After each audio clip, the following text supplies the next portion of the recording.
Welcome everybody two today's class. আজকে আমাদের topics cardiology for the final professional examinee. আমি এর আগে বেশ কয়েকটি ক্লাস নিয়েছিলাম, মেইনলি সবগুলোই ভাইবার উপরে। একটা নিয়েছিলাম লং কেস, একটা নিয়েছিলাম শর্ট কেসের উপরে। কার্ডিওলজির উপর আমি শর্ট কেস লং কেস উভয়টাই মোটামুটি বলা হয়েছে যে কোনটা কোনটা পরীক্ষা আসতে পারে, কিন্তু ভাইবাটা বলা হয়নি। আজকে মূলত ভাইবা কার্ডিওলজি যে টপিকস ওইটা নিয়ে ডিসকাশন করছি। আশা করি তোমাদের উপকার হবে।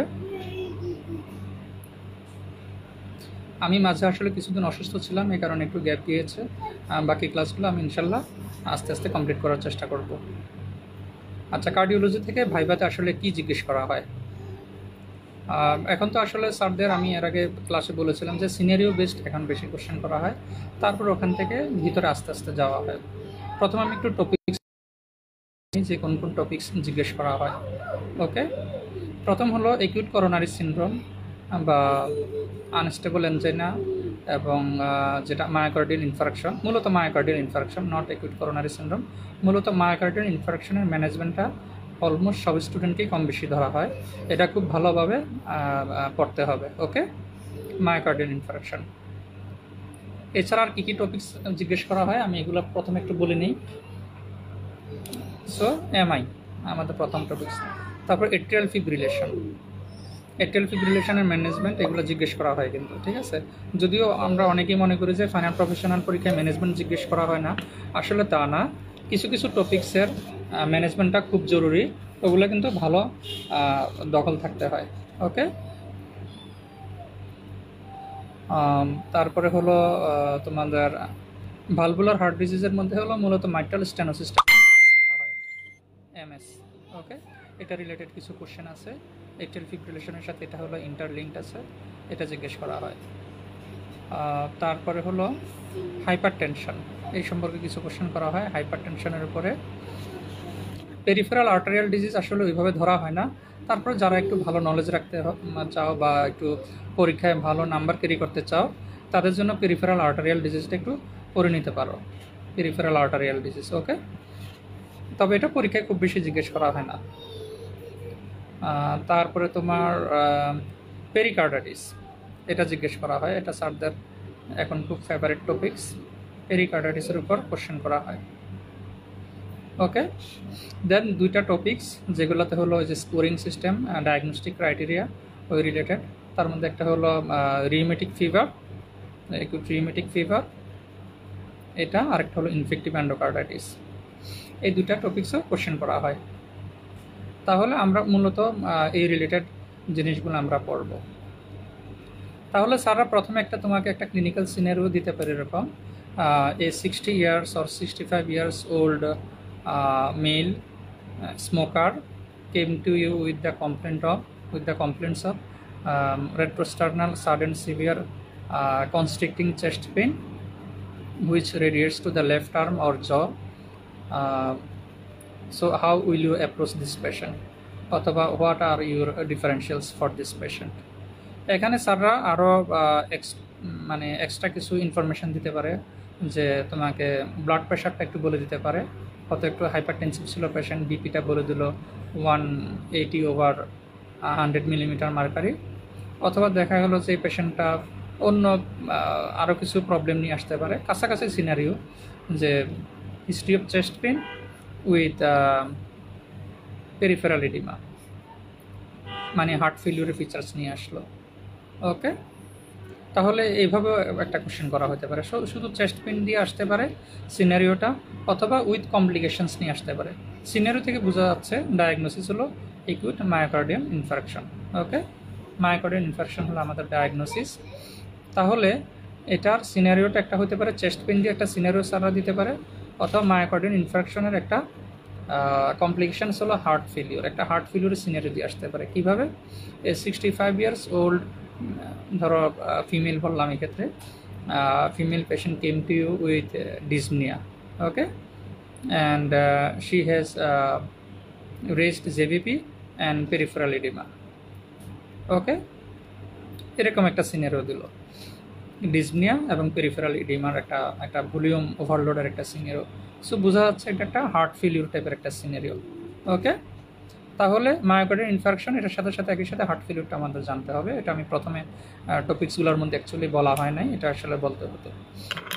তাহলে এই পেশেন্ট আমরা কীভাবে অ্যাপ্রোচ করবো? যে প্রথম যে সিনারিওটা বললাম ওটা চেস্ট পেনের, একটা এমআইয়ের চেস্ট পেনের যে ক্রাইটেরিয়া এগুলো তোমাদের খুব ভালোভাবে জানতে হবে। চেস্ট পেনটা হয় সাধারণত সেন্ট্রাল রেট্রোস্টার্নাল এবং এটা রেডিয়েট করে। কোথায় কোথায় রেডিয়েট করতে পারে? আমাদের নেকে, জতে এবং রুট অফ দ্য টুথও হতে পারে, আর্মস, রাইট আর্ম অথবা লেফট আর্ম উভয়টাই হতে পারে, এবং হলো আপার অ্যাবডোমেন এবং সামটাইমস ব্যাকও হতে পারে। ওকে, যদি ওটা স্যাররা বা বইতে সবসময় লেখা থাকে না, কিন্তু কিছু কিছু জায়গাতে লেখা আছে। তার মানে সাডেন সিভিয়ার রেট্রোস্টার্নাল চেস্ট পেইন এটা কোথায় কোথায় রেডিয়েট করে এটা জানা থাকতে হবে। এটা হলো নেকে হতে পারে, জতে হতে পারে, আর্মস হতে পারে, আপার অ্যাবডোমেন হতে পারে। এগুলো হলো কমন সাইট অফ রেডিয়েশন। ওকে, এবং এটার সাথে হলো পেশেন্টের সিম্পেথেটিক এবং প্যারাসিম্পেথেটিক ওভার অ্যাক্টিভেশনের ফিচার্স থাকতে পারে, যেমন সোয়েটিং থাকতে পারে, টেকিকার্ডিয়া থাকতে পারে, অথবা ব্রেডিকার্ডিয়া থাকতে পারে প্যারাসিম্পেথেটিক ফিচার্স হিসেবে, অথবা কমপ্লিকেশনস হিসেবে হার্ট ফেলিওর আমরা জানি, মায়োকার্ডিয়াল ইনফার্কশন আমরা জানি যে হার্ট ব্লক। ওকে, সো ব্লকের জন্য হলো পেশেন্ট ব্রেডিকার্ডিয়া নিয়েও আসতে পারে, অথবা একটা এমআইয়ের একটা কমপ্লিকেশনস হার্ট ফেলিওর নিয়েও আসতে পারে। ওকে, সো আমরা একই সাথে এমআই হার্ট ফেলিওর দুইটা জিনিসই বলে ফেলি একটু। হার্ট ফেলিওর থেকে তোমাকে কোশ্চেন করতে পারে যে what are the types of heart failure. 3 টাইপের আমাদের ডেভিডসন অনুযায়ী বর্তমানে: right heart failure, left heart failure এবং বাইভেন্ট্রিকুলার ফেলিওর। কিন্তু কারেন্ট যে আমাদের লেটেস্ট যে গাইডলাইন ওখানে আসলে এইভাবে হার্ট ফেলিওরটা ক্লাসিফাই করে নেয়। ওখানে বলেছে heart failure with reduced ejection fraction এবং heart failure with preserved ejection fraction. কাজে দুইটাই তোমাদের জানা থাকা ভালো, দুই ধরনের ক্লাসিফিকেশনে জানা থাকা ভালো, কারণ স্যাররা কখন কে কোনটা জিজ্ঞেস করে এটা জেনে রাখলে কখন অন্য কোনো কোশ্চেন করলে এটা আনসার করতে পারবে। কাজে হার্ট ফেলিওর আমাদের previous classification right heart failure, left heart failure এবং বাইভেন্ট্রিকুলার ফেলিওর। আর কারেন্ট ক্লাসিফিকেশন হলো heart failure with preserved ejection fraction এবং heart failure with reduced ejection fraction. এটা হলো ইজেকশন ফ্র্যাকশন দিয়ে ডায়াগনোসিস করা হয়। ইজেকশন ফ্র্যাকশন যদি 50% অথবা মোর হয় এবং ফিচার্স অফ হার্ট ফেলিওর থাকে, তাহলে এটা heart failure with preserved ejection fraction. আর যদি ইজেকশন ফ্র্যাকশন 40% বা তার নিচে থাকে, তাহলে এটাকে heart failure with reduced ejection fraction বলা হয়। আর 40 to 50% মানে এর মাঝামাঝি একটা ক্লাসিফিকেশন আছে, এটা যদি মাঝামাঝি থাকে, ঠিক আছে। এটা হলো প্রিজার্ভড না রিডিউসড না, এটা হলো মিড লেভেল, ঠিক আছে। একটা ইজেকশন ফ্র্যাকশন রাখা হয়, তবে এটার ম্যানেজমেন্টটা হলো heart failure with reduced ejection ফ্র্যাকশনের মতো। এবং বইপত্রে হার্ট ফেলিওর যে ম্যানেজমেন্টটা দেওয়া সেটা হলো heart failure with reduced ejection ফ্র্যাকশনের ম্যানেজমেন্টটা দেওয়া। যদি 50%-এর নিচে থাকে, যেটা মিড লেভেল থাকে, মানে 40 to 50, এটা থাকলেও কিন্তু রিডিউসড ইজেকশন ফ্র্যাকশনের মতোই ম্যানেজমেন্ট দেওয়া হয়। আর প্রিজার্ভড ইজেকশন ফ্র্যাকশন থাকলে ওটা ট্রিটমেন্ট একটু ডিফারেন্ট। এটা আপাতত তোমাদের ফাইনাল প্রফেশনাল কনটেক্সটের আওতার বাহিরে। ওকে, তাহলে আমরা আবার এমআইতে ফেরত আসি, সাথে একটু হার্ট ফেলিওর বলে নিলাম কমপ্লিকেশনস হিসেবে। তাহলে এটার আমরা কি ইনভেস্টিগেশন করবে বা আমরা কি ম্যানেজমেন্ট দেব? ওকে, প্রথম ইনভেস্টিগেশন হলো ইসিজি করেই আমরা ডায়াগনোসিস করতে পারি যে এটা এমআই কিনা। তবে 25% কেসে ইসিজিতে এসটি এলিভেশনটা পাওয়া যায় না। So troponin I mandatory. Troponin I or T, বাংলাদেশের প্রেক্ষিতে ট্রপোনিন আইটা বেশি হয়, আমরা ট্রপোনিন টিটা খুব বেশি আমাদের হসপিটাল সেটিংসে হয় না। সো এই দুটো ইনভেস্টিগেশন করবো। আর কি করা যায়? ইকোকার্ডিওগ্রাফি, ঠিক আছে। এখানে কোনো কমপ্লিকেশনস আছে কিনা, কোনো ভালভুলার হার্ট ডিজিজ আছে কিনা, যেটা আগে আনরিকগনাইজড। ওকে, এবং ড্যামেজ কতটুকু, এটার জন্য হলে একটা ইকোকার্ডিওগ্রাফি করা যায়। আর যদি সিবিসি করা যায়, লিউকোসাইটোসিস পাওয়া যাবে, ইলেকট্রোলাইট করতে হবে, এবং হলো thyroid function test, blood glucose level, এগুলো অ্যাসোসিয়েটেড ইনভেস্টিগেশন হিসেবে আমরা করে ফেলি। তাহলে এই হলো আমাদের ইনভেস্টিগেশন। তাহলে ম্যানেজমেন্ট কি? আসলে ইনভেস্টিগেশন যদি আমাদের এমআই সাসপেক্টেড হয়ে যায়, যদি অনলি ইসিজি করার ফেসিলিটি থাকে, তাহলে আমরা এমআইয়ের ম্যানেজমেন্ট আরম্ভ করে দিই। প্রথমে হসপিটালে অ্যাডমিশন করে ফেলতে হবে, এবং এমআইয়ের হলো প্রিফারেবলি অ্যাডমিশনটা হবে সিসিইউতে। ওকে, তবে আমরা মেডিসিন ওয়ার্ডে, যেহেতু এটা মেডিসিন পরীক্ষা, ওখানে আর সিসিইউ বলার দরকার নেই, মেডিসিন ওয়ার্ডেও আমরা কিন্তু এমআইয়ের ট্রিটমেন্ট দিয়ে দিই। স্যার এটা জিজ্ঞেস করতে পারে যে সিসিইউ ছাড়া কি হলো এমআইয়ের ম্যানেজমেন্ট হয় না? অবশ্যই হয়। জেনারেল ওয়ার্ডেও আমরা এমআইয়ের অনেকগুলো ম্যানেজমেন্ট আমরা দিয়ে ফেলি কিন্তু। যেমন তুমি যখন পেরিফেরিতে চলে যাবে উপজেলা হেলথ কমপ্লেক্সে, স্যার অনেক সময় কোশ্চেন করে যে suppose you are posted in Upazila health complex, now manage a case of myocardial infarction. ধরে নাও যে ইসিজির ফেসিলিটি আছে, ইসিজিতে এসটি এলিভেশন তুমি পেয়ে গেছো, তাহলে আমরা মিনিমাম ট্রিটমেন্টটা দিয়ে দিই। কী যদি পেশেন্ট ডিসপনিক থাকে বা হাইপোক্সিক থাকে, এখন তো পালস অক্সিমেট্রি পাওয়া যায়, তাহলে সেক্ষেত্রে অক্সিজেন দিয়ে দিতে হবে। যদি ডিসপনিক না থাকে বা হাইপোক্সিয়া না থাকে, সেক্ষেত্রে অক্সিজেনের দরকার নেই। ওকে, দেন আমরা একটা মেডিকেশান হলো অ্যাসপিরিন, হ্যাঁ অ্যাসপিরিন 300 মিলিগ্রাম আমরা স্টেট দিয়ে দিই। আগের বইতে হলো সাথে ক্লোপিডোগ্রেল 600 মিলিগ্রাম ছিল, কারেন্ট এডিশনে আবার হলো ক্লোপিডোগ্রেলটা তুলে দিছে। ওকে, ওখানে আবার প্রাসুগ্রেল নিয়ে আসছে, টিকাগ্রেলর এগুলো নিয়ে আসছে, এবং সাথে মেটোপ্রোলোলের কথা বলা হয়েছে বর্তমান বইতে। ওগুলো না বললেও হবে পরীক্ষাতে অ্যাসপিরিন উইথ ক্লোপিডোগ্রেল এটা বললেই না। ওকে, সাধারণত 300 মিলিগ্রাম করে আমরা দিয়ে দিই। দেন আমরা কি করব, যদি পেরিফেরিতে থাকে তাহলে তখন আমরা পেশেন্টকে হলো হায়ার সেন্টারে রেফার করব এই ট্রিটমেন্টটা দিয়ে।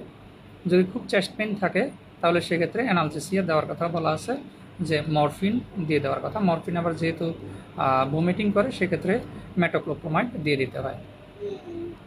তাহলে এতটুকু ট্রিটমেন্ট দিয়ে অ্যাসপিরিন মরফিন যদি দেওয়ার মতো ফেসিলিটি থাকে তাহলে আমরা হায়ার সেন্টারে রেফার করে দেবো। হায়ার সেন্টারে আনার পরে হলো বাকি ট্রিটমেন্ট। যদি দেখা যায় যে পেশেন্টটা হলো চেস্ট পেন থেকে আরম্ভ করে এবং হলো হসপিটাল প্রেজেন্টেশন পর্যন্ত লেস দেন 12 আওয়ার্স হয়েছে, এবং হসপিটাল আসার পরে আমাদের হসপিটালে যদি হলো প্রাইমারি পিসিআই এর ফেসিলিটি থাকে, মানে পারকিউটেনিয়াস করোনারি ইন্টারভেনশন, যেটাকে আমরা সাধারণ ভাষায় বলি যে হার্টে রিং করায়, তাই না, স্ট্যান্টিং। কিন্তু স্ট্যান্টিং 2 ঘন্টার মধ্যে করা যায়, মানে হাসপাতালে পেশেন্ট আসা 2 ঘন্টার মধ্যে, এবং হাসপাতালে পেশেন্ট আসছে সিমটম অনসেটের 12 ঘন্টার মধ্যে, দ্যাট মিনস টোটাল 14 ঘন্টা, তাই না। যদি এর মধ্যে হয় তাহলে আমরা পিসিআই যদি ফেসিলিটি থাকে তাহলে PCI is the primary treatment. এটাই হলো আমাদের চয়েস অফ ট্রিটমেন্ট। যদি পিসিআর ফেসিলিটি না থাকে তাহলে আমরা কিসে যাব, থ্রম্বোলাইসিস, যদি স্টেপটোকাইনেজ ইনজেকশন দেয়, পেরিয়াম্বিলিক্যাল সাবকিউটেনিয়াস স্টেপটোকাইনেজ ইনজেকশন দেওয়া হয় যদি কোনো কন্ট্রাইন্ডিকেশন না থাকে। ওকে, যদি স্টেপটোকাইনেজ ইনজেকশন দেওয়ার পরে যদি পেশেন্টের এসটি এলিভেশন এবং চেস্ট পেন যদি রিজলভ না হয় তখন আমরা কিন্তু ডিলেড পিসিআই এর চেষ্টা করি। বলা হয় যে 24 আওয়ার্স পর্যন্ত পিসিআই এর মানে করার ইন্ডিকেশন আছে, এবং এসটি এলিভেশন হলে পিসিআই হলো আমাদের আলটিমেট ট্রিটমেন্ট।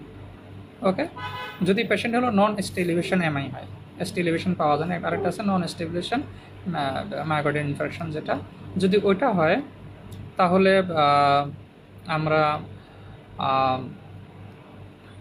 পিসিআই এবং স্টেপটোকাইনেজ দেওয়াটা আর্জেন্টলি দেওয়াটা নেসেসারি না, যেহেতু এই দুইটার হলো খুব বেশি মর্টালিটি বেনিফিট পাওয়া যায়নি।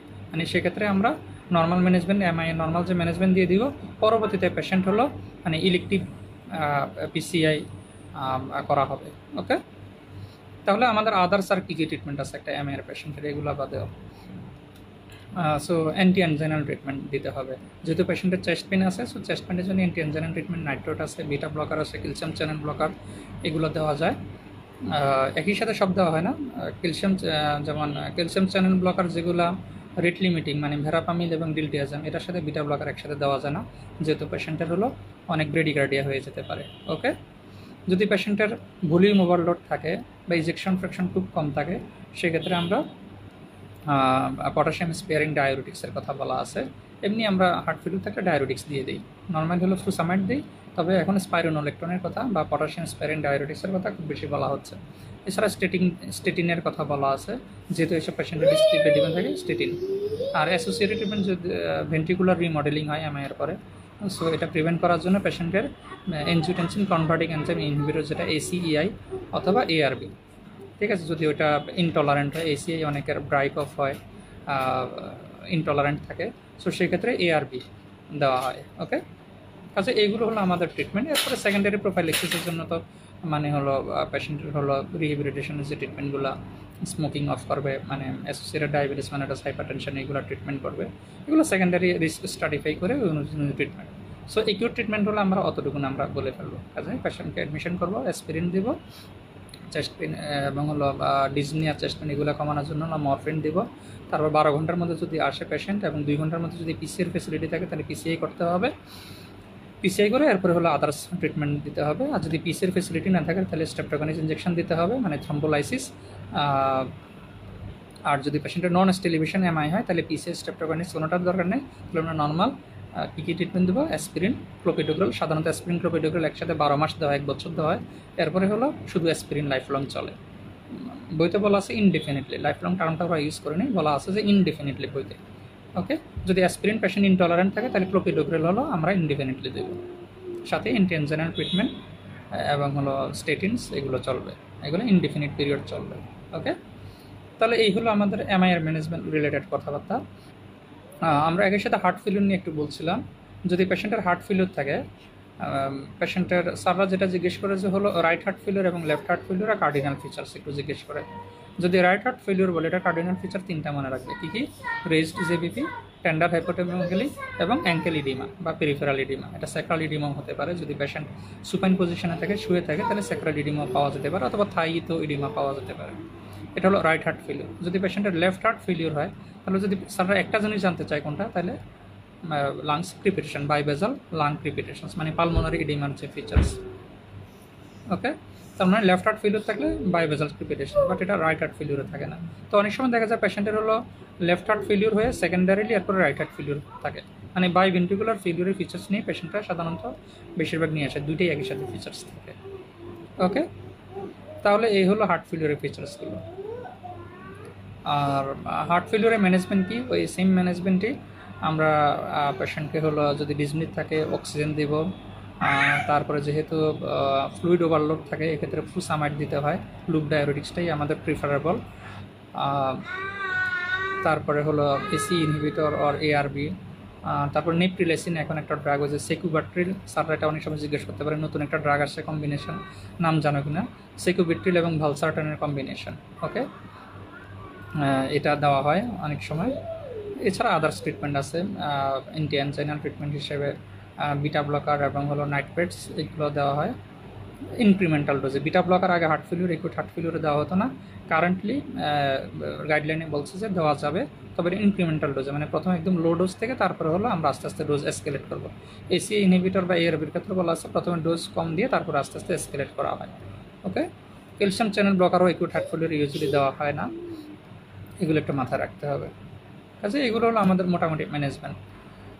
এছাড়া কিছু হলো পেশেন্ট এডুকেশন আছে হার্ট ফেলিওর পেশেন্টকে, স্যার অনেক সময় বা জেনারেল ম্যানেজমেন্ট যেটা আর কি, এটা একটু স্যাররা জানতে চায়। যেমন ডায়েট সম্পর্কে একটা অ্যাডভাইস, সেটা হলো সল্ট এবং ওয়াটার রেস্ট্রিকশন। তারপর এক্সারসাইজ করতে পারবে কি না, যেহেতু পেশেন্ট ডিজনিক থাকে, মানে একিউটলি এক্সারসাইজ নট রিকমেন্ডেড। পরবর্তীতে পেশেন্ট স্টেবল হওয়ার পর করতে পারবে। ভ্যাকসিনেশনের ব্যাপারে স্যাররা জানতে চায়, নিউমোকক্কাল এবং ইনফ্লুয়েঞ্জা ভ্যাকসিন ইয়ারলি, এটা রিকমেন্ডেড। স্মোকিং এটা অফ করতে হবে। অ্যালকোহলিক, এটা হলো অ্যালকোহলিক হলো অফ না, এক্ষেত্রে বলা হয় মডারেশন অফ অ্যালকোহল ইনটেক, মানে দ্যাট মিনস সেটা কমায় নিয়ে আসবে। আর যদি হলো অ্যালকোহল ইনডিউসড পেশেন্ট হয়, মানে কার্ডিওমায়োপ্যাথি, সেখান থেকে হার্ট ফেলিওর হয়, সেক্ষেত্রে অ্যালকোহল অ্যাবস্টিনেন্সে যেতে হবে। ওকে, তাহলে এগুলো হলো পেশেন্ট এডুকেশন। স্যার এটা একটু জানতে চান যে পেশেন্ট এডুকেশনটা। এবার আমি আরেকটা সিনিয়রও দিই। এই patient who was previously diagnosed in childhood acute rheumatic fever now came to with palpitation, and on examination you have found pulse is irregular. What is your diagnosis? Okay, এরকম একটা সিনারিও দিলে, যেহেতু pulse regular, এখানে অনেকগুলো cause আছে regular পালসের, তো আমরা অতগুলোতে যাব না। এবং আগে যেহেতু পেশেন্টের একটা একিউট রিউমেটিক ফিভারের চাইল্ডহুডের হিস্ট্রি দেয়, সো এক্ষেত্রে আমাদের ডায়াগনোসিস হয়ে যাবে, সরাসরি বলা যাবে sir most likely diagnosis is atrial fibrillation. Okay, এটাই হলো most common cause of irregular pulse, এবং পালস রেটটা অনেক বেশি থাকে সাধারণত, মোর দেন 100, তবে কমও হতে পারে। যে আগেই ধরো এরকম প্রেজেন্টেশন নিয়ে আসছে, পেশেন্ট ট্রিটমেন্ট পেয়ে গেছে, ধরো বিটা ব্লকার বা ডিগক্সিন পেয়ে গেছে, সেক্ষেত্রে পালস রেট অনেক সময় 100-এর নিচে থাকতে পারে, ওটাকে বলে স্লো এআর। ওকে, তাহলে এরকম একটা প্রেজেন্টেশন নিয়ে আসলে আমরা পেশেন্টের হলো এরপর এটা কীভাবে ম্যানেজ করবো। আমরা এট্রিয়াল ফিব্রিলেশনের কিছু সেকেন্ডারি কজ আছে, এগুলো প্রথমে আমরা এক্সক্লুড করার চেষ্টা করবো, যেমন ইসকেমিক হার্ট ডিজিজ, মানে একিউট এমআই। তারপরে প্রিভিয়াস আমরা একটা রিউমেটিক ফিভার হিস্ট্রি করলাম, that means valvular heart disease যদি থাকে। রিউমেটিক ফিভারের কমপ্লিকেশন হিসেবে বলা হয় আফটার 10 ইয়ার্স রিউমেটিক ফিভার থেকে মাইট্রাল স্টেনোসিস, মাইট্রাল রিগার্জিটেশন, এগুলো অনেক সময় হয়ে যায়। সো এগুলো যদি হয় সেখান থেকে এট্রিয়াল ফিব্রিলেশন ডেভেলপ করতে পারে। পেশেন্টের হাইপারটেনশন থাকলে, পেশেন্টের যদি থাইরোটক্সিকোসিস থাকে, কার্ডিওমায়োপ্যাথি থাকে, অথবা চেস্টে কোনো ইনফেকশন, সাপোজ নিউমোনিয়া। ওকে, সো এরকম যদি সেকেন্ডারি কোনো কজ আমরা এক্সক্লুড করার চেষ্টা করবো, এট্রিয়াল ফিব্রিলেশনের কোনো কজ আইডেন্টিফাই করা যায় কিনা। আমি যে সিনারিওটা বললাম, এখানে মনে হচ্ছে যে একটা চাইল্ডহুড একটা একিউট রিউমেটিক ফিভার হিস্ট্রি দিচ্ছে, এখন একটা পালস ইরেগুলার হচ্ছে। ওকে, এবং পালপিটেশন, সো মোস্ট লাইকলি এখানে একটা মাইট্রাল স্টেনোসিস থাকার একটা পসিবিলিটি আছে। সো এক্ষেত্রে কার্ডিয়াক এক্সামিনেশনটা very much important, precordium examination. Okay, তাহলে এই পেশেন্টটাকে আমরা কীভাবে ম্যানেজ করবো। এট্রিয়াল ফিব্রিলেশন 3 রকম আছে আবার, প্যারক্সিসমাল, পারসিস্টেন্ট এবং পার্মানেন্ট। ওকে, মানে ফার্স্ট এপিসোডে তো বোঝা যায় না আসলে কোনটা কেমন। প্যারক্সিসমাল মানে less than 7 days, পারসিস্টেন্ট মানে হলো কোনো ট্রিটমেন্ট দিয়ে ভালো হয়ে গেছে, এটা পারসিস্টেন্ট। আর পার্মানেন্ট মানে আমি ধরে নিলাম এটা রিদম কখনোই আর রেগুলার হবে না। ওকে, এখানে স্যাররা জানতে চান যে একটা এট্রিয়াল ফিব্রিলেশনে রেট কন্ট্রোল বেশি ইম্পর্ট্যান্ট নাকি রিদম কন্ট্রোল বেশি ইম্পর্ট্যান্ট, রেট কন্ট্রোল নাকি বেশি ইম্পর্ট্যান্ট নাকি রিদম, এরকম একটা কোশ্চেন করে থাকেন অনেক স্যার। সেক্ষেত্রে বলবা যে হলো যদি পার্মানেন্ট হয়ে যায়, মানে আমি অ্যাকসেপ্ট করে নিলাম যে এই এট্রিয়াল ফিব্রিলেশনকে আমি কখনো আর ঠিক করতে পারবো না, সেক্ষেত্রে কিন্তু হলো রেট কন্ট্রোল বেশি ইম্পর্ট্যান্ট। যদি পার্মানেন্ট হয়ে যায়, মানে রিদম তো আমি আর ধরেই নিলাম যে কন্ট্রোল করতে পারলাম না, কিন্তু যদি পার্মানেন্ট না হয়, দ্যাট মিনস পারসিস্টেন্ট বা প্যারক্সিসমাল হয়, সেক্ষেত্রে কিন্তু রিদম কন্ট্রোলটাই 1 নাম্বার প্রায়োরিটি। যদি এক কথায় বলা হয় যে এট্রিয়াল ফিব্রিলেশনে কোনটা বেশি ইম্পর্ট্যান্ট, তাহলে বলবো যে রিদম কন্ট্রোল ইজ ভেরি মানে 1 নাম্বার ইম্পর্ট্যান্ট। সেকেন্ড হলো রেট কন্ট্রোল। ডেভিডসনে দেখবা যে প্রথমে রিদম কন্ট্রোল লিখছে, তারপর রেট কন্ট্রোল, এরপরে হলো কমপ্লিকেশন যে থ্রম্বোএম্বোলিজম হয় সেটা ট্রিটমেন্ট লেখা আছে। ওকে, তাহলে কীভাবে রিদম কন্ট্রোল করা হয়, এটা দুইটা অপশন আছে, একটা হলো ডিসি কার্ডিওভার্সন, আরেকটা হলো মানে যেটাকে বলে ইলেকট্রিক্যাল কার্ডিওভার্সন, আরেকটা হলো কেমিক্যাল কার্ডিওভার্সন। ওকে, পেশেন্ট যদি লেস দ্যান 48 আওয়ার্স যদি হলো প্রেজেন্টেশন হয় এবং পেশেন্ট যদি আনস্টেবল থাকে স্পেশালি, তাহলে সেক্ষেত্রে DC cardioversion is the option. যদি পেশেন্ট স্টেবল থাকে এবং আন্ডারলাইং কোনো করোনারি আর্টারি ডিজিজ বা স্ট্রাকচারাল হার্ট ডিজিজ না থাকে, সেক্ষেত্রে ফ্লিকায়ানামাইড। আর যদি স্ট্রাকচারাল হার্ট ডিজিজ থাকে এবং পেশেন্ট স্টেবল থাকে, তাহলে সেক্ষেত্রে অ্যামাইডোরিন ইজ দ্য প্রাইমারি চয়েস। ওকে, এবং ডিসি কার্ডিওভার্সনটা এক্ষেত্রে পরে করা হয়। প্রথমে 4 উইকস কী করা হয়, ওয়ারফেরিন দেওয়া হয়। ওকে, ওয়ারফেরিন দিয়ে তারপরে ডিসি কার্ডিওভার্সন করে রিদমটাকে রেগুলার করা হয়। এরপরে আবার 3 মাস ওয়ারফেরিন দেওয়া হয়, অ্যান্টিকোয়াগুল্যান্ট দেওয়া হয়, কারণ কমপ্লিকেশন হিসেবে এটা থ্রম্বোএম্বোলিজম হতে পারে।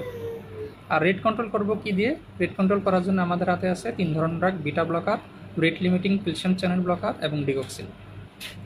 ওকে, ডিগক্সিনের সাথে একই সাথে আমরা বিটা ব্লকারও দিতে পারি কম্বিনেশন, তবে বিটা ব্লকারের সাথে কখনোই rate limiting calcium channel blocker combination হিসেবে দেওয়া যায় না। কিন্তু ড্রাগ থেরাপি দেওয়ার পরে যদি রেট পেশেন্টের কন্ট্রোল না হয় এবং ট্রাবলসাম থাকে, তাহলে সেক্ষেত্রে পেস অ্যান্ড অ্যাবলেট স্ট্র্যাটেজি বলতে একটা কথা আছে। পেস অ্যান্ড অ্যাবলেট মানে একটা পেসমেকার প্রথমে বসিয়ে দেওয়া হয়, তারপরে হলো আমাদের ক্যাথেটার অ্যাবলেশন করে দেওয়া হয়। ওকে, আগে পেসমেকার তারপর ক্যাথেটার অ্যাবলেশন করে দেওয়া হয়, এটা হলো পেস অ্যান্ড অ্যাবলেট স্ট্র্যাটেজি বলা হয়। আর ফিউচার কমপ্লিকেশন প্রিভেন্ট করার জন্য, দ্যাট মিনস থ্রম্বোএম্বোলিজম প্রিভেন্ট করার জন্য পেশেন্টকে কী দিতে হয়, ওয়ারফেরিন অথবা ডাইরেক্টলি অ্যাক্টিং যে ওরাল অ্যান্টিকোয়াগুলেন্টস আছে, আমাদের দেশে বর্তমানে রিভারক্সামান খুব ইউজ হচ্ছে, এটা দেওয়া হয়। এখানে সারা জানতে চান যে এটা কীভাবে দেওয়া হয়। তো মনে রাখবা যে যদি নন ভালভুলার হার্ট ডিজিজ হয়, তাহলে চ্যাটভাস স্কোর বলতে একটা স্কোর আছে, এটা করা হয়। আর যদি ভালভুলার হয় মানে মেটাল স্টেনোসিস থাকে, তাহলে সরাসরি আমরা এখানে আর স্কোরিংয়ের দরকার নেই, এখানে সব পেশেন্টই হলো অ্যান্টিকোয়াগুলেন্ট পাবে যদি ভালভুলার হয়। আর যদি নন ভালভুলার হয়, তাহলে সেক্ষেত্রে চ্যাটভাস স্কোর বলতে একটা স্কোর আছে, বইতে একটু তোমরা একটু করে নিও। সি ফর ওই যে congestive heart failure, H for hypertension, A for age 75 or more, তারপরে হলো D for diabetes মেলাটাস, D for any vascular agent, H আরেকটা এ আছে ওটাতে 65 or more, আর এসসি হলো সেক্স ক্যাটাগরি ফিমেল। ওকে, তাহলে এই চ্যাটভাস স্কোর করে এটার উপর ভিত্তি করে ট্রিটমেন্ট দেওয়া। যদি 0 হয় ট্রিটমেন্ট দরকার নাই, 1 হলে শুধু মেলের বেলা ট্রিটমেন্ট দেবো, আর স্কোর যদি 2 বা তার বেশি তাহলে মেল ফিমেল নির্বিশেষে সবাইকে আমরা ট্রিটমেন্ট দেবো। আগে অ্যাসপিরিন দেওয়া হতো, বর্তমানকালে এট্রিয়াল ফিব্রিলেশনের যে কমপ্লিকেশন প্রিভেন্ট করার জন্য, থ্রম্বোএম্বোলিজম প্রিভেন্ট করার জন্য এখন আর অ্যাসপিরিন রিকমেন্ডেড না, এখন আইদার ওয়ারফেরিন অথবা directly acting oral anticoagulant, that means rivaroxaban দেওয়া হয়। এখন রিভারক্সামানই আমরা অ্যাকচুয়ালি বেশি দিয়ে থাকি। সুবিধা কি রিভারক্সামানে, কারণ এটা হলো মনিটরিংয়ের দরকার পড়ে না। যদি ওয়ারফেরিন দেয় তাহলে হলো পেশেন্টের পিটি আইএনআর এটা করে রাখতে হয় এবং আইএনআর 2 থেকে 3-এর মধ্যে রাখতে হয়। আমি এখানে দেখতে পাচ্ছি আমাদের রেসপেক্টেড এবং সবার প্রিয় তামিল স্যার কমেন্ট করেছেন। সালাম স্যার, আমি একটু ক্লাস করে ফেললাম। ভাগ্যিস স্যারকে অনেক থ্যাঙ্কস স্যারকে কমেন্ট করার জন্য। এরকম আসলে কমেন্ট করলে একটু উৎসাহ পাই, লজ্জাও পেয়ে গেলাম একটু স্যারের কমেন্টটা দেখে। আচ্ছা, তাহলে এরকম একটা আমরা সিনারির কথা বললাম। এবার আমরা আসি মাইট্রাল স্টেনোসিস, এটার একটা সিনারি অনেক সময় স্যাররা দিয়ে থাকেন যে এই patient came to with sudden onset of dyspnoea, অথবা কোনো নিউরোলজিক্যাল কমপ্লিকেশন হতে পারে, left side hemiparesis. Suppose patient is female, age 30 years, মানে young patient female, and patient was previously diagnosed with acute rheumatic fever in childhood. Patient was not in treatment অথবা was on treatment, যে কোনো একটা scenario দেওয়া থাকতে পারে। মানে একটা চাইল্ডহুডের রিউমেটিক ফিভার হিস্ট্রি আছে, পেশেন্ট এই মুহূর্তে হলো একটা ডিসনিয়ার হিস্ট্রি নিয়ে আসলো, অথবা হলো একটা নিউরোলজিক্যাল কমপ্লিকেশন হিস্ট্রি নিয়ে আসলো, এটা তুমি কীভাবে ম্যানেজ করবে, এখানে কী হতে পারে। তাহলে সিনারিওটা কেমন হলো? অ্যাকচুয়ালি রিউমেটিক ফিভার থেকে পেশেন্টের মাইট্রাল স্টেনোসিস হয়ে গেছে, মাইট্রাল স্টেনোসিস থেকে এট্রিয়াল ফিব্রিলেশন হলো, এট্রিয়াল ফিব্রিলেশনে কী হয়, কমপ্লিকেশনে থ্রম্বোএম্বোলিজম হয়, থ্রম্বোএম্বোলিজম হয়ে পেশেন্টের যদি হলো এম্বোলিক স্ট্রোক হয় তাহলে নিউরোলজিক্যাল কমপ্লিকেশন নিয়ে আসতে পারে, অথবা সাডেন এট্রিয়াল ফিব্রিলেশন হয়ে পেশেন্টের মাইট্রাল স্টেনোসিস থেকে সেক্ষেত্রে কী হয়, পালমোনারি ইডিমা হয়। Okay, pulmonary oedema is also complications of mitral stenosis. এটা মাইট্রাল স্টেনোসিস থেকে যদি কোনো কারণে ধরো কোনো ইনফেকশন বা কোনো কারণে যদি এট্রিয়াল ফিব্রিলেশন সাডেন একটা চেঞ্জ চলে আসে তাহলে সেক্ষেত্রে পেশেন্ট পালমোনারি ইডিমার ফিচার্স নিয়েও আসতে পারে। ওকে, এরকম একটা সিনারিও থাকতে পারে আর কি। তো সেক্ষেত্রে এটার আমরা ইনভেস্টিগেশন কী করবো বা ম্যানেজমেন্ট, ইনভেস্টিগেশন তো কার্ডিয়াক ইনভেস্টিগেশনগুলো আসলে অল্প একটা ECG, echocardiography, cardiac catheterisation, echocardiography mainly হলো ডপলারও করা হয়, একটু ইনভেস্টিগেশনগুলো হয়তো স্যাররা জানতে যেতে পারে। ম্যানেজমেন্ট কি, যদি হলো পালমোনারি ইডিমার ফিচার্স নিয়ে আসে একরকম ট্রিটমেন্ট, যদি হলো স্ট্রোক নিয়ে আসে আরেক রকম ট্রিটমেন্ট, এম্বোলিক স্ট্রোক হলো স্ট্রোকের ট্রিটমেন্ট, আর যদি হলো পালমোনারি কনজেশনের ফিচার্স নিয়ে আসে পালমোনারি ইডিমা তাহলে সেক্ষেত্রে হলো ডায়োরেটিক্স আমাদের ট্রিটমেন্ট, এবং হলো রেট কন্ট্রোল, রিদম কন্ট্রোল, যে এট্রিয়াল ফিব্রিলেশনের যে ট্রিটমেন্ট আমরা ওই সেই লাইনে ট্রিটমেন্ট দেবো। আর মাইট্রাল স্টেনোসিসের জন্য কী ট্রিটমেন্ট দেবো, এখানে আমাদের ট্রিটমেন্ট অপশনটা হলো একটা হলো মাইট্রাল ভালভুলোপ্লাস্টি আর একটা হলো মাইট্রাল ভালভ রিপ্লেসমেন্ট। ভালভুলোপ্লাস্টিটা কখন করা হয়, যদি পেশেন্টের সিগনিফিকেন্ট সিমটম থাকে। স্যার এই জিনিসটা জানতে চান, মাইট্রাল ভালভুলোপ্লাস্টির ইন্ডিকেশনগুলো একটু বলো। ডেভিডসন একটা বক্স আছে, significant symptom, isolated mitral stenosis, no or trivial mitral regurgitation, left atrium free of thrombus, এবং হলো যে মাইট্রাল ভালভ এটা হলো নন ক্যালসিফাইড বা মোবাইল যদি থাকে, ক্যালসিফিকেশন হয়ে গেলে বা ইমোবাইল হয়ে গেলে অথবা লেফট এট্রিয়ামে যদি থ্রম্বাস থাকে তাহলে সেক্ষেত্রে কিন্তু মাইট্রাল ভালভ রিপ্লেসমেন্ট করতে হয়, মানে সেটা হলো সার্জারি আর কি। আদারওয়াইজ মাইট্রাল ভালভুলোপ্লাস্টি যেটা একটা ক্যাথেটার দিয়ে হলো ফিমোরাল ভেইন দিয়ে ইনফেরিয়র ভেনা ক্যাভিটি একটা ক্যাথেটার দিয়ে বেলুন দিয়ে একটা হলো মাইট্রাল যে ভালভটা স্টেনোস ভালভটাকে ডাইলেট করে দেওয়া হয়। ওকে, তাহলে এই হলো মাইট্রাল স্টেনোসিস রিলেটেড। মাইট্রাল স্টেনোসিসের সারা কিন্তু খুব কমপ্লিকেশন জানতে চান, এটা পরীক্ষার জন্য খুব ইম্পর্টেন্ট। তো সেক্ষেত্রে অনেক রকম বলে ফেলে কিন্তু, তোমরা প্রথমে আরম্ভ করবে পালমোনারি ইডিমা থেকে, চেস্ট থেকে। মাইট্রাল স্টেনোসিস সারা দেখা যায় মানে অনেক তোমরা দূরের কমপ্লিকেশনস বলে ফেলো। বিশ্বত আবদুল্লাহ স্যারের বইতে অনেকগুলো কমপ্লিকেশনস আছে, আসলটাই বলা হয় না। পালমোনারি ইডিমা, এম্বোলিক স্ট্রোক, ওকে, অথবা ফিচার্স অফ এম্বোলিজম আর কি, থ্রম্বোএম্বোলিক কমপ্লিকেশনস। মেনলি স্যাররা এই দুটাই শুনতে চান, বাকিগুলো এরপরে যা ইচ্ছা তা বলো, মেনলি দুটো আগে বলে নেবা। পালমোনারি ইডিমা এবং হলো মানে এম্বোলিক কমপ্লিকেশনস, এই দুটা বাদে বাকি যত কিছুই বলো না কেন, হিমোপ্টাইসিস, অর্টনার্সেন ইত্যাদি আছে, তাই না, ডিসফাজি ইত্যাদি আছে, তাহলে স্যাররা কিন্তু আনসার কখনো ঠিকমতো নেবেন না, কিন্তু কাজে মনে রাখবেন যে দুইটা কমপ্লিকেশনস আগে বলে নেবে। তারপরে আসলে হাইপার টেনশন নিয়ে কথাবার্তা। হাইপার টেনশন আমাদের কারেন্ট গাইডলাইনে আগে আমরা তো 140/90 যদি পারসিস্টেন্টলি 140/90 অর অ্যাভাব যদি পারসিস্টেন্ট ব্লাড প্রেশার হয় তাহলে সেক্ষেত্রে এটাকে হাইপার টেনশন বলে, কিন্তু কারেন্ট গাইডলাইনগুলোতে হলো এটাকে একটু নিচে নিয়ে আসছে রেঞ্জটা, কিন্তু আমাদের দেশে এখনও অ্যাকসেপ্ট করা হয় না। কারেন্ট গাইডলাইনগুলোতে হলো 130/85 এটা চলে আসছে, কিন্তু ওখানেও আসলে ফার্মাকোলজিক্যাল ট্রিটমেন্ট দেওয়া হয় না, মেনলি লাইফস্টাইল মডিফিকেশনটাই। সো আমাদের এখনও স্ট্যান্ডার্ড টেক্সট বুকে 140/90 যদি পারসিস্টেন্টলি রেস্ট পাওয়া যায় তাহলে সেটাকেই হাইপার টেনশন কিন্তু বলে। মানে দুটোই বাড়তে হবে এমন কোনো কথা নাই, শুধু সিস্টোলিক বাড়লেও হাইপার টেনশন, শুধু ডায়াস্টোলিক বাড়লেও কিন্তু হাইপার টেনশন। মানে সিস্টোলিক তুমি ধরো 130 মিলিমিটার মার্কারি পেলে, ডায়াস্টোলিক ধরো তুমি 95 মিলিমিটার মার্কারি পেলে, দিস ইজ হাইপার টেনশন। অথবা ডায়াস্টোলিক তুমি 80 মিলিমিটার মার্কারি পেলে, সিস্টোলিক 160 মিলিমিটার মার্কারি পেলে, এটাও কিন্তু হাইপার টেনশন। মানে দুইটাই বাড়তে হবে এমন কোনো কথা নাই, যে কোনো একটা বাড়লেই এটাকে আমরা হাইপার টেনশন বলি। শুধু সিস্টোলিক বাড়লে এটাকে অনেক সময় আলাদাভাবে আইসোলেটেড সিস্টোলিক হাইপার টেনশন বলে, আর শুধু ডায়াস্টোলিক বাড়লে আইসোলেটেড ডায়াস্টোলিক হাইপার টেনশন বলতে কোনো কিছু আসলেভাবে বলা হয় না। স্যাররা অনেক সময় জানতে চান যে একটা হাইপার টেনশনের পেশেন্টের প্রাইমারি কী ইনভেস্টিগেশন করা হয়। বেশিরভাগ হাইপার টেনশনই আসলে এসেনশিয়াল বা প্রাইমারি হাইপার টেনশন, অল্প কিছু সেকেন্ডারি হাইপার টেনশন আছে, ওগুলো ইয়াং এজে হয়। ওকে, সো যে কোনো একটা হাইপার টেনশন হলে আমরা প্রথমে কী ইনভেস্টিগেশন করে ফেলবো, এটা স্যাররা অনেক সময় জানতে চান। কী আমরা ইউরিন টেস্ট করে ফেলি, ইউরিনারি, ওর মধ্যে কী দেখি আমরা, প্রোটিন আছে কি না, গ্লুকোজ আছে কি না, তাই না, ব্লাড আছে কি না, এটা ভেরি মাচ ইম্পর্টেন্ট। তারপর রেনাল ফাংশন টেস্ট, মানে urea, creatinine, electrolyte, very much important test. Okay, then আমরা ডায়াবেটিস টেস্ট করে ফেলবো, মানে ফাস্টিং ব্লাড সুগার, মানে সেকেন্ডারি কোনো রিস্ক ফ্যাক্টর আছে কি না। Thyroid function test, very much important. Okay, তারপরে ইসিজি, কাজে এগুলো হলো আমাদের একটা পেশেন্টের হাইপারটেনশনের হলো ফার্স্ট টাইম আমরা ইনভেস্টিগেশনগুলো করে ফেলবো। তারপরে স্যাররা হাইপারটেনশনে জানতে চাইতে পারেন যে হলো মানে চয়েস অফ ড্রাগ কীভাবে আমরা চয়েস করবো, কোন পেশেন্টের বেলায় কোন অ্যান্টি হাইপারটেনসিভ দেবো, এটা একটু স্যাররা জিজ্ঞেস করে থাকেন। সেটা হলো ইনভেস্টিগেশনের মধ্যে আমি ওই যে লিপিড প্রোফাইলটা বলতে ভুলে গেছি, লিপিড প্রোফাইলটা যেভাবে। আর ড্রাগ চয়েসেস আমরা একটু হলো মানে বেসিক জিনিসটা জানতে চান, আমরা এজের ভিত্তিতে ভাগ করি, লেস দেন 55, মোর দেন 55। লেস দেন 55 হলে এসি ইনহিবিটর অথবা এআরবি, আর যদি 55-এর উপরে হয় তাহলে ক্যালসিয়াম চ্যানেল ব্লকার অথবা ডায়োরেটিক্স, এগুলো হলো আমাদের প্রাইমারি চয়েস। তবে দেখা যায় এইচ দিয়ে আসলে আলটিমেটলি ট্রিটমেন্ট করা হয় না, কারণ প্রতিটা ড্রাগেরই কিছু ইন্ডিকেশন মানে স্পেশাল ইন্ডিকেশন এবং স্পেশাল কিছু কন্ট্রাইন্ডিকেশন থাকে, ওইটার ভিত্তিতে দেখা যায় ড্রাগগুলো বেশি সিলেকশন করা হয়।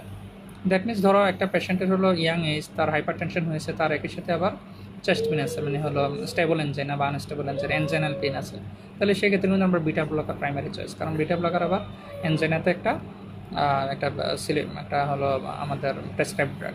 ওকে, কাজেই আবার ধরো একটা ওল্ড এজ পেশেন্ট, তার হাইপার টেনশন আছে, আবার ডায়াবেটিক নেপ্রোপ্যাথি আছে, তো সেক্ষেত্রে আবার এসি ইনহিবিটর বা এআরবি এগুলো কিন্তু আমাদের স্পেশালি সিলেক্টেড হয়ে যাবে। কিন্তু কাজে এইচ দিয়ে আসলে সব কিছু সিলেকশন করা যায় না।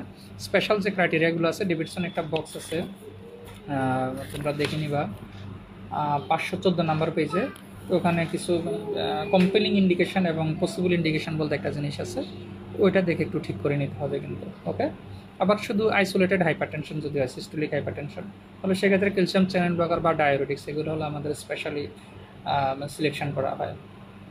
আবার কন্ট্রাইন্ডিকেশনগুলো জেনে নিতে হবে যে এসি ইনহিবিটর এআরবি এটা কিন্তু আমরা ধরো ইয়াং এজে দিই, কিন্তু ইয়াং এজ যদি হয় ফিমেল এবং প্রেগনেন্সির পসিবিলিটি থাকে, তাহলে কিন্তু এসি ইনহিবিটর এবং এআরবি দেওয়া যাবে না। কিন্তু সেক্ষেত্রে কিন্তু আমাদের চয়েস চলে যাবে calcium channel blocker, beta blocker, বা প্রেগনেন্সি হলে মিথাইল ডোপা, ওইগুলোতে চলে যাবে। কাজে এই হলো আমাদের হাইপারটেনশন নিয়ে কথাবার্তা। এবার আমি চলে আসি একটা সিনারিও তোমাদেরকে দিই, সেটা হলো a 15-year-old girl or boy came to you with the complaint of chest pain and polyarthritis, এরকম একটা সিনারিও দিল, চেস্ট পেন এবং polyarthritis, এবং she has previous episode of throat pain 2 weeks or 4 weeks back. What is the diagnosis, possible diagnosis কী মনে হতে পারে? একটা কাজে একটা ইয়াং পেশেন্ট আসলো, মেল ফিমেল এনিথিং হতে পারে, যার একই সাথে হলো চেস্ট পেন আছে, মানে কার্ডাইটিসের ফিচার্স, এবং হলো আর্থ্রাইটিসের ফিচার্স আছে। যদি আর্থ্রাইটিসের সাধারণত মাইগ্রেটরি হিস্ট্রিতে দেয়, অনেক সময় একটা জয়েন্টে হয়, এটা রিজলভ হয়, তারপর অন্য একটা জয়েন্ট ইনভলভ হয়, অথবা এডিটিভও হতে পারে যে একটা জয়েন্ট ইনভলভমেন্ট, ওটা থাকতে থাকতেই অন্য একটা জয়েন্ট ইনভলভমেন্ট। যদি এরকম ফিচার্স নিয়ে আসে এবং তার থ্রোট পেন ছিল, দ্যাট মিনস একটা স্ট্রেপ্টোককাল ইনফেকশন যদি এরকম থাকে, মানে ফেরিনজাইটিস যদি থাকে, তাহলে আমাদের এখানে ক্লিনিক্যাল ডায়াগনোসিসটা হয়ে যাবে একিউট রিউমেটিক ফিভার। এটা বর্তমানে ডায়াগনোসিসটা অনেক কমে গেছে, আগে অনেক বেশি ছিল, কারণ wide spread use of antibiotics. কাজে এখানে স্যাররা জানতে চান যে হলো এটা ডায়াগনস্টিক ক্রাইটেরিয়াগুলো একটু বলার জন্য, বা সিলেক্টেড কী কী ইনভেস্টিগেশন করবে, ট্রিটমেন্টটা, এটা পুরোটাই জানতে চান। মনে রাখবে এটা হলো এইজ গ্রুপ সাধারণত 5 to 15 ইয়ার্স এজ গ্রুপে হয়। কোনো স্যার বলে থাকেন যে হলো আর একটু বাড়িয়ে বলেন যে টেক্সট বুকে 5 to 15 ইয়ার্স, কোনো স্যার বলেন যে আর একটু বেশি বয়সে কিন্তু ইন প্র্যাকটিস হয়তো স্যাররা পেয়ে থাকেন আর কি।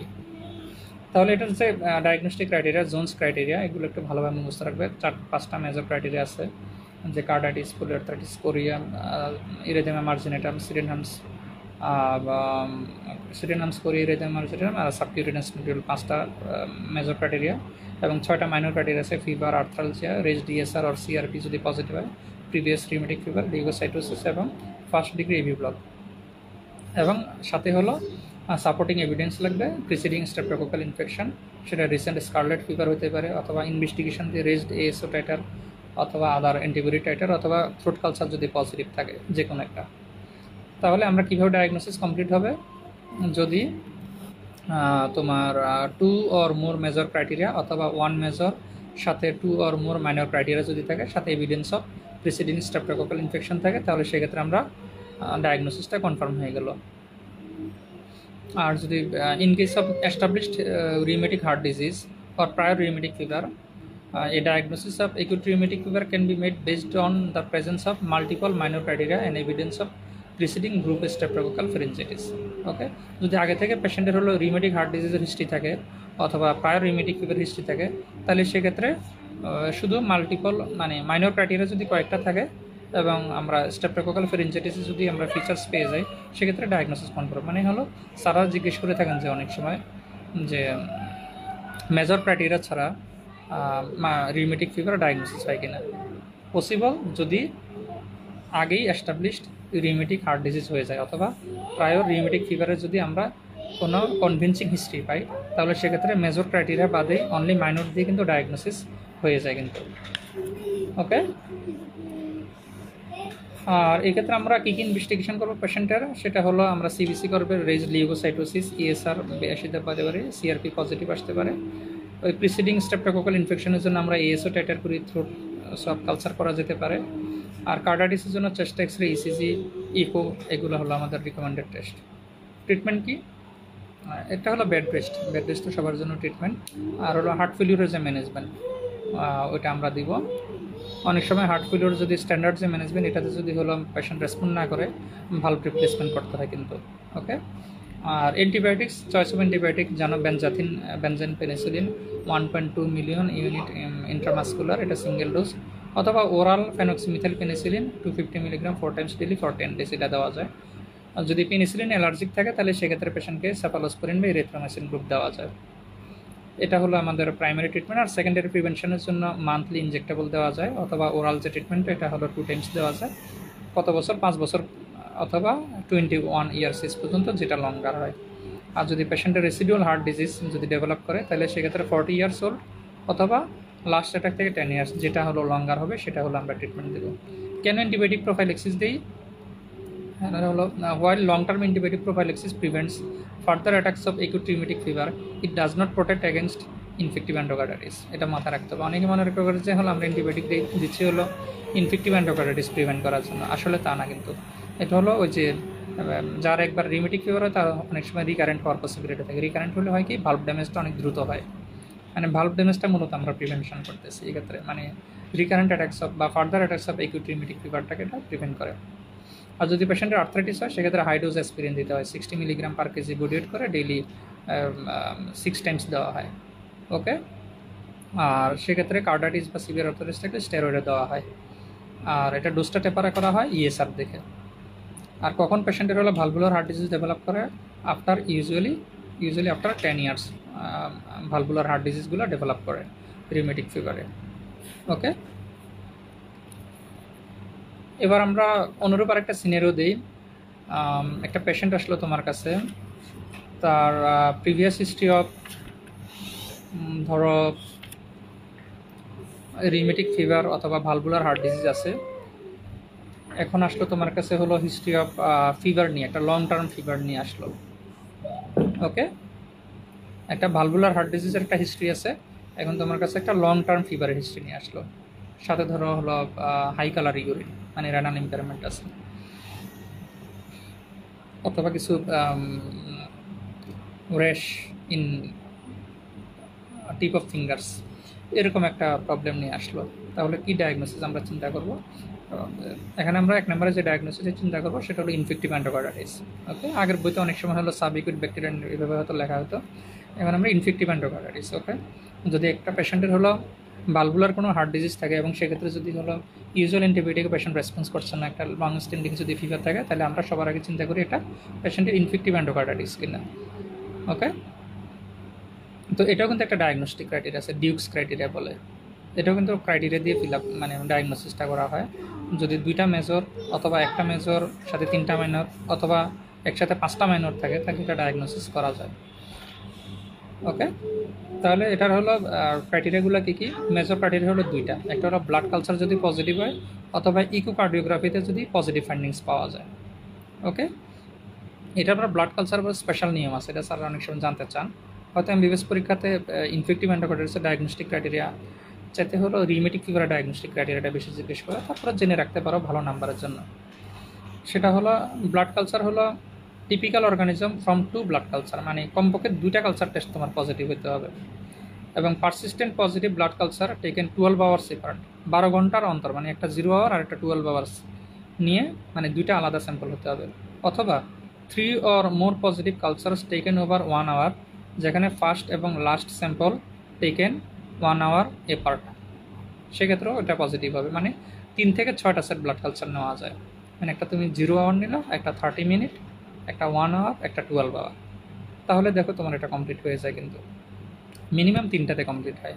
মিনিমাম 3টা কীভাবে? একটা 0 আওয়ার নিলে, একটা 1 আওয়ার, আর একটা হলো তোমার 12 আওয়ার, মিনিমাম 3টা। আর ম্যাক্সিমাম 6টার কথা বলা আছে। 3 to 6 set of blood culture, মানে একটু সময় পরপর নিতে হয় আলাদা। এবং হলো এটার অ্যারোবিক এবং অ্যানারোবিক দুই ধরনের কালচার করতে হয়। পেরিফেরাল সাইড থেকে, একই সাইড থেকে আবার নেওয়া হয় না, ডিফারেন্ট সাইড থেকে নেওয়া হয়, একবার এক এক সময় এক এক জায়গা থেকে নেওয়া হয়। সো এটা স্যার অনেক সময় জানতে চায় যে হলো কয় সেট ব্লাড কালচার পাঠাতে হয়। তুমি বলো স্যার কমপক্ষে 3 সেট। ওকে। আর একটা হলো ইকোকার্ডিওগ্রাফিতে যদি হলো এন্ডোকার্ডিয়াল ইনভলভমেন্ট পাওয়া যায়, সেটা কি হতে পারে? সেটা ভেজিটেশনস হতে পারে, অ্যাবসেস হতে পারে, অথবা নিউ রিগার্জিটেশন হতে পারে, অথবা যদি প্রস্থেটিক ভাল্ব থাকে সেটাতে ডেহিসেন্স থাকতে পারে। যেটা হলো ইকো ফাইন্ডিংস। আর মাইনর ক্রাইটেরিয়া হলো প্রিডিসপোজিং যে ভাল্ব লেশন এটা থাকতে পারে, দ্যাট মিনস আগে থেকে পেশেন্টের কার্ডিয়াক অ্যাবনর্মালিটি অথবা আইভি ড্রাগ মিস ইউজ এটার হিস্ট্রি থাকতে পারে। পেশেন্টের ফিভার যদি 30 ডিগ্রি সেলসিয়াস অথবা তার বেশি থাকে, পেশেন্টের যদি হলো ভাস্কুলার বা এম্বলিক ফেনোমেনা থাকে, তারপরে ইমিউনোলজিক বা ভাস্কুলেটিক ফেনোমেনা থাকে। আরেকটা হলো ব্লাড কালচার পজিটিভ অর্গানিজম পাওয়া গেছে, তবে মেজর ক্রাইটেরিয়াতে যে অর্গানিজমের কথা বলা হয়েছে ওই অর্গানিজম না হয় যদি অন্য কোনো অর্গানিজম হয়। এবং সাজেস্টিভ ইকোকার্ডিওগ্রাফিক ফাইন্ডিংস, দ্যাট মিনস মানে ইকোকার্ডিওগ্রাফিক ফাইন্ডিংস পজিটিভ ফাইন্ডিংস পাওয়া গেছে but major criteria fill up করছে না, তাহলে এটাও মাইনর ক্রাইটেরিয়াতে চলে আসবে। ওকে, তাহলে এইভাবে আমরা এটা ডায়াগনোসিস করতে পারি। এখানে সারা জানতে চাইতে পারেন যে এম্বলিক ফেনোমেনা বলতে কী বোঝা? স্ট্রোক একটা এম্বলিক ফেনোমেনা বা পেরিফেরাল আর্টারিয়াল এম্বোলিজম। ওকে, তারপরে হলো মাইকোটিক এনিউরিজম, জেনুয়েলিশন, এগুলো হলো এম্বলিক ফেনোমেনা। ভাস্কুলেটিক ফেনোমেনা হলো অসলার্স নোড, রথ স্পট, গ্লোমেরুলোনেফ্রাইটিস, ইভেন রিমেরেট ফ্যাক্টর এখানে পজিটিভ থাকতে পারে। এগুলো হলো ভাস্কুলেটিক ফেনোমেনা। আর মেজর ক্রাইটেরিয়াতে প্রথমে যেটা বলেছিলাম যে হলো এই যে পজিটিভ ব্লাড কালচারে হলো টিপিক্যাল অর্গানিজম ফ্রম 2 কালচার্স, এটা জানতে চাইতে পারেন যে স্যার টিপিক্যাল অর্গানিজম বলতে কোনটা বোঝায়। আমি একটু বলে দিই, মনে রাখো। ভিরিডান্স স্ট্রেপ্টোকক্কাই, তারপরে স্ট্রেপ্টোকক্কাস বোভিস, তারপরে স্টেফাইলোকক্কাস ওরিয়াস, তারপরে কমিউনিটি একুয়ার্ড এন্টেরোকক্কাস, তারপরে হ্যাচেক গ্রুপ বলতে একটা কথা আছে। হ্যাচেক মানে A for Haemophilus, H for Haemophilus, A for হলো ওই যে এগ্রিগেটর ভেক্টর, সি ফর হলো তোমার Cardiobacterium, E for Eikenella, K for Kingella. Okay, HACEK group, HACEK, HACEK group. এখানে 5টা অর্গানিজমকে একসাথে বলা হয়। আরেকটা হলো কক্সিয়েলা বার্নেটি। যদি এই অর্গানিজমগুলো পাওয়া যায় তাহলে এটাকে বলে টিপিক্যাল অর্গানিজম। এটা বাদে অন্য কোনো অর্গানিজম পাওয়া যায় যদি, যেমন ধরো ব্রুসেলোসিস, তাই না? তাহলে সেক্ষেত্রে এটা হলো টিপিক্যাল অর্গানিজম না, সেটা তখন আর মেজর ক্রাইটেরিয়া হবে না, সেটা মাইনর ক্রাইটেরিয়াতে চলে যাবে। অথবা ভিরিডান্স স্ট্রেপ্টোকক্কাই তুমি একটা কালচার থেকে পাইছো, বাকিগুলোতে পাওয়া নাই, তাহলে এটা কিন্তু মেজর হবে না, এটা মাইনরে চলে যাবে। Most common cause of infective endocarditis হলো ভিরিডান্স স্ট্রেপ্টোকক্কাই। তাহলে এই হলো ইনফেক্টিভ এন্ডোকার্ডাইটিস। ওকে, এটা সাব একিউট ভ্যারাইটি আছে, একিউট ভ্যারাইটি আছে, আবার পোস্ট অপারেটিভ ভ্যারাইটি আছে। যেগুলোতে আমরা হলো টিপিক্যালি জানি যে হলো পারসিস্টেন্ট ফিভার হয়, তারপর অনেক টায়ার্ডনেস থাকে, ফিচার্স অফ হার্ট ফেলিওর বা এম্বোলিক স্ট্রোক নিয়ে আসতে পারে, অথবা অসলার্স নোড, ডিজিটাল ক্লাবিং, তারপরে হলো হেমাচুরিয়া। এগুলো কিন্তু মূলত থাকে সাব একিউট এন্ডোকার্ডাইটিসে। একিউটে সাধারণত এত ফিচার্স থাকে না। একিউটে সরাসরি severe febrile illness, heart failure features, অথবা তোমার এম্বোলিক সরাসরি ইভেন্ট নিয়ে আসতে পারে। আবার পার্শিয়ালি ট্রিটেড যে একিউট এন্ডোকার্ডাইটিস, সেটাও সাব একিউটের মতো ফিচার্স নিয়ে আসতে পারে। আরেকটা পোস্ট অপারেটিভ নিয়ে আসতে পারে, সেটা সাধারণত স্টেফিলোকক্কাস, কোয়াগুলাস নেগেটিভ স্টেফিলোকক্কাই দিয়ে হয়। ট্রিটমেন্ট আমরা অনেক সময় এম্পিরিক্যাল অ্যান্টিবায়োটিক দিয়ে দিই। এম্পিরিক্যাল যদি অ্যান্টিবায়োটিক দিই, আমাদের চয়েস অফ অ্যান্টিবায়োটিক হলো ভ্যাঙ্কোমাইসিন সাথে জেন্টামিসিন, অবশ্যই ইনজেক্টেবল দিতে হয়। যদি নেটিভ ভাল্ব হয় তাহলে 4 উইকস, প্রস্থেটিক ভাল্ব হলে 6 উইকস, এটা মাথায় রাখবা। একটু লঙ্গার ডিউরেশন। এখানে অ্যান্টিবায়োটিকের ডেভিডসনে বিরাট একটা বক্স আছে, এটা তোমাদের এমবিবিএস পিরিয়ডের দরকার নেই। তোমরা সাথে যদি বলতে পারো স্যার ভ্যাঙ্কোমাইসিন, জেন্টামিসিন এগুলোর কথা, তাহলে স্যাররা খুশি। ইনফেক্টিভ এন্ডোকার্ডাইটিস থেকে এমবিবিএস লেভেল আর তেমন কিছু আসলে জানার দরকার নেই। তারপরে নিজের ইয়ের জন্য এটা একটা বড় চ্যাপ্টার, অনেক কিছুই আছে, একটু নিজের জানার জন্য একটু পড়ে নিতে পারো। ওকে, এবার আরেকটা সিনারিও দিই। একটা পেশেন্ট ধরো একটা এমআই এর ফিচার্স নিয়ে আসছে, হসপিটালে ভর্তি হলো, সেকেন্ড অর থার্ড ডেতে পেশেন্ট একটা new type of chest pain feel করলো, হ্যাঁ, new type of chest pain, যেটা ধরো স্টেবিং, পেশেন্টের মুভমেন্টে হলো এটা হলো অল্টার হয়, অথবা সোয়ালোইংয়ের সময় অল্টার হয়, মানে টাইম টু টাইম এটা ভেরি করে পেইনটা, এবং হলো এটা শার্প স্টেবিং টাইপের পেইন। তাহলে এক্ষেত্রে আমরা কি ডায়াগনোসিস মনে করব? অথবা আরেকটা সিনিয়রও দিই, একটা পেশেন্ট হলো ধরো একটা ভাইরাল টাইপ ইলনেস আছে, ধরো লো গ্রেড ফিভার, ম্যালাইস এরকম, সাথে হলো পেশেন্টের চেস্ট পেইন আছে যেটা স্টেবিং টাইপের চেস্ট পেইন, এবং যেটা মুভমেন্ট সোয়ালোয়িং এগুলোর সাথে হলো পেশেন্টের পেইনটা হলো মানে চেঞ্জ হয়, deep breathing, movement, exercise, swallowing এগুলোর সাথে চেঞ্জ হয়, পেইনটা রেট্রোস্টার্নাল পেইন, শার্প স্টেবিং টাইপের। এই ক্ষেত্রে কী ডায়াগনোসিস আমরা মাথায় রাখবো? সো এরকম একটা সিনারিও স্যার অনেক সময় দিয়ে থাকেন। ডায়াগনোসিস হলো পেরিকার্ডাইটিস, যদি এমআইয়ের পরে হয়, সাধারণত এমআইয়ের সেকেন্ড ও থার্ড ডেতে হয়, মানে পোস্ট এমআই পেরিকার্ডাইটিস হয়। আর একটা ভাইরাল ইনফেকশন থেকেও হয়, সেটাতে হলো একটা লো গ্রেড ফিভার, ম্যালেস এরকম থাকে, সাথে চেস্ট পেন নিয়ে থাকে, এটা পেরিকার্ডাইটিস। ওকে, ট্রিটমেন্ট কি? যদি পোস্ট এমআই হয় তাহলে একরকম ট্রিটমেন্ট, আর অন্যগুলোর ক্ষেত্রে আদার্স ট্রিটমেন্ট। এটা কিছু কমন কজ জেনে রাখবা। ওয়ার্ল্ড ওয়াইড হলো তোমার ভাইরাল কজ, যে কক্সিকি বি ভাইরাস নামে একটা ভাইরাস আছে, এটা ওয়ার্ল্ড ওয়াইড কমন কজ। আমাদের দেশের প্রেক্ষিতে টিউবারকুলোসিস একটা মাথা রাখতে হয় বাংলাদেশের প্রেক্ষিতে, আর পোস্ট এমআই একটা কজ আছে। এছাড়া আরও কিছু কজ আছে, রিউমেটিক ফিভারে তো পেরিকার্ডাইটিস হয়, রিউমেটয়েড আর্থ্রাইটিস হতে পারে, অ্যাসিলিত হতে পারে, তারপরে তোমার ইউরেমিয়াতে হতে পারে, তারপরে তোমার মেলিগন্যান্সি, ট্রমা, এগুলো তো পেরিকার্ডাইটিস হতে পারে। ওকে, এটা ইনভেস্টিগেশন কী করবে? ইনভেস্টিগেশন হলো ইসিজি। ইসিজিতে কী পাওয়া যায়? এমআইতে যেরকম এসটি এলিভেশন পাওয়া যায়, পেরিকার্ডাইটিস এসটি এলিভেশন পাওয়া যায়, তবে পেরিকার্ডাইটিসের এসটি এলিভেশনটা হলো স্যাডেল শেপ, মানে হলো কনকেভিটি আপওয়ার্ডস, এবং এমআইতে হলো ভাস্কুলার টেরিটরি মেনটেন করে, মানে ইনফিরিয়র এমআই হলে 2-3 এবিএফে তুমি এসটি এলিভেশন পাবে, বা অ্যান্টিরিয়র এমআই হলে V1, V2, V3, V4, V5, V6 এগুলোর ক্ষেত্রে পাবে, তাই না? কিন্তু যদি পেরিকার্ডাইটিস হয়, পেরিকার্ডাইটিস হলো গ্লোবাল চেঞ্জ, মানে হলো কোনো ভাস্কুলার টেরিটরি মেনটেন করে এসটি এলিভেশন পাওয়া যাবে না।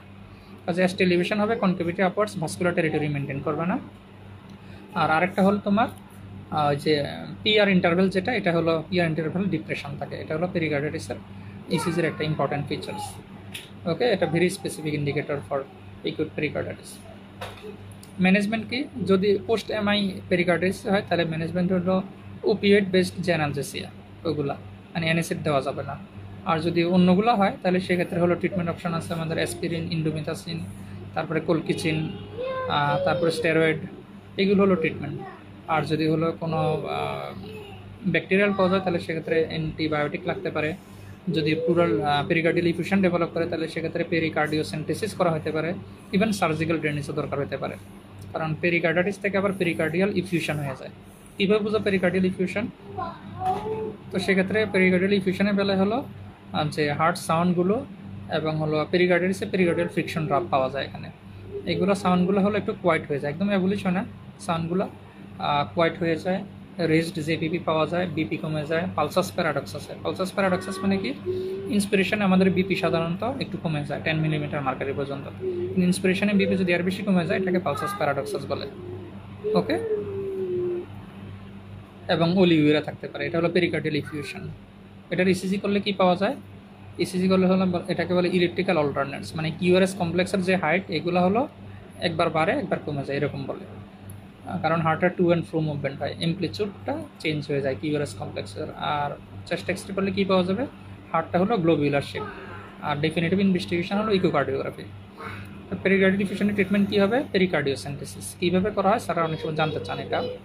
এটা হলো একটা ইকোকার্ডিওগ্রাফি, অবশ্যই গাইডেন্স থাকবে, একটা ক্যাথেটার, নিডেল, একটা হলো একটা নিডেল জিপি স্টার্নাম থেকে হলো টুয়ার্ডস আপওয়ার্ডস এবং হলো টুয়ার্ডস লেফট, অথবা just medial to the apex একটা নিডেল ইনসার্ট করে পেরিকার্ডিওসেন্টেসিস করা হয়। ওকে, এটার আবার কমপ্লিকেশনস আছে পেরিকার্ডিওসেন্টেসিসের। পেশেন্টের এরিথমিয়া হতে পারে, করোনারি আর্টারি ড্যামেজ হতে পারে, ব্লিডিং হতে পারে, এবং পেশেন্টের কার্ডিয়াক টেম্পোরারি এক্সাজারবেশনও হয়ে যেতে পারে, কারণ রাইট ভেন্ট্রিকলে পেশেন্টের ইনজুরি হতে পারে। কাজে এটা খুবই মানে একটা ডিফিকাল্ট প্রসিডিওর। ওকে, তাহলে এই হলো পেরিকার্ডিয়াল ইফিউশন। আর আমাদের টপিক্সের মধ্যে রয়ে গেলো পেরিফেরাল আর্টারিয়াল ডিজিজ। এটা স্যারা অনেক সময় জানতে চান যে পেরিফেরাল আর্টারিয়াল ডিজিজের কী কী প্রেজেন্টেশন আছে, এটা একটু বলো। একটু জাস্ট জেনে রাখো, intermittent claudication, okay, critical limb ischaemia, acute limb ischaemia, atheroembolism, তারপর সাবক্লিভিয়ান স্টিল সিনড্রোম, এগুলো আছে। এখানে কি একটা টেস্ট করে একটা বলা হয় এবিপিআই, অ্যাঙ্কেল ব্রাকিয়াল প্রেশার ইন্ডেক্স। ওকে, নর্মাল পিপলে হলো একের বেশি থাকে, এক্ষেত্রে একের কমে যায় আর কি। ওকে, জাস্ট এটা একটু পেরিফেরাল আর্টারিয়াল জেনে রাখবে। এছাড়া পেরিফেরাল আর্টারিয়াল বার্জাস ডিজিজ আছে, যেটাতে হচ্ছে পালস এবং রিস্ট, মানে রেডিয়াল পালস এবং হলো তোমার অ্যাঙ্কেলে যে পালস থাকে, এগুলো হলো ইমপালপেবল হয়, কিন্তু ব্রাকিয়াল পালস কিন্তু পাওয়া যায়। একদম ডিজিটাল পেরিফেরিগুলো পাওয়া যায় না, কিন্তু প্রক্সিমাল পালস কিন্তু পাওয়া যায়। বার্জাস ডিজিজ, রেনল্ডস ফেনোমেনা, এটা একটা পেরিফেরাল আর্টারিয়াল ডিজিজ। কাজে এই হলো আমাদের আসলে কার্ডিওলজি রিলেটেড কথাবার্তা। এছাড়া সিমটম অ্যানালাইসিসে যে চেস্ট পেন নিয়ে স্যাররা একটু কোশ্চেন করে থাকেন, যে চেস্ট পেনের হলো একটু ডিফারেন্সিয়াল ছিল, central chest pain, peripheral chest পেনের, কার্ডিয়াক নন কার্ডিয়াক কী কী চেস্ট পেন আছে এগুলো একটু পড়ে নেবা। পালপিটেশনের ডিফারেন্সিয়ালসগুলো এটা একটু পড়ে নেবা। কাজে এই হলো আমাদের হলো কার্ডিওলজি রিলেটেড কথাবার্তা।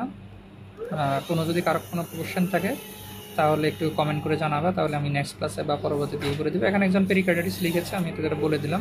পেরিকার্ডাইটিস কিন্তু এখন পরীক্ষাতে অনেক কোশ্চেন করা হয়, কিন্তু পেরিকার্ডাইটিস একটু পড়ে নিতে হবে।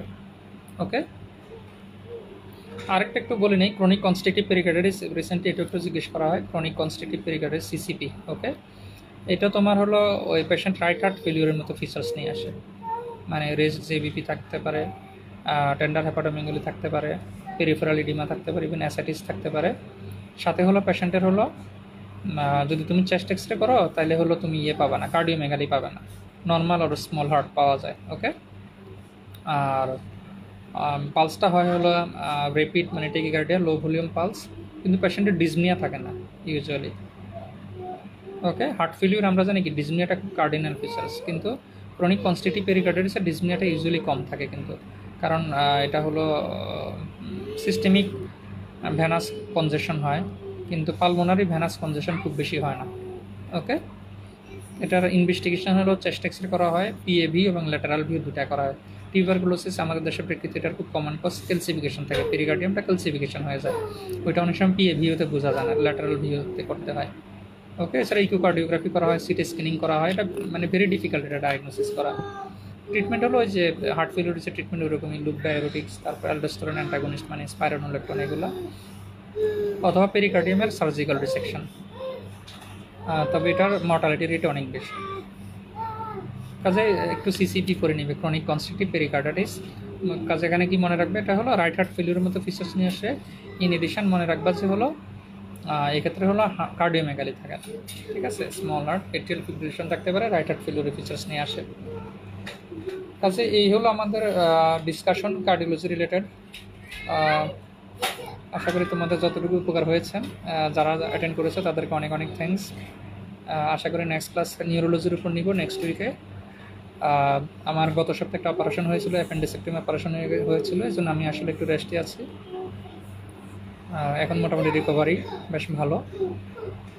ইনশাল্লাহ নেক্সট উইকে দেখা হবে নিউরোলজি ক্লাসে। সে পর্যন্ত সবাই ভালো থাকো, আল্লাহ হাফিজ।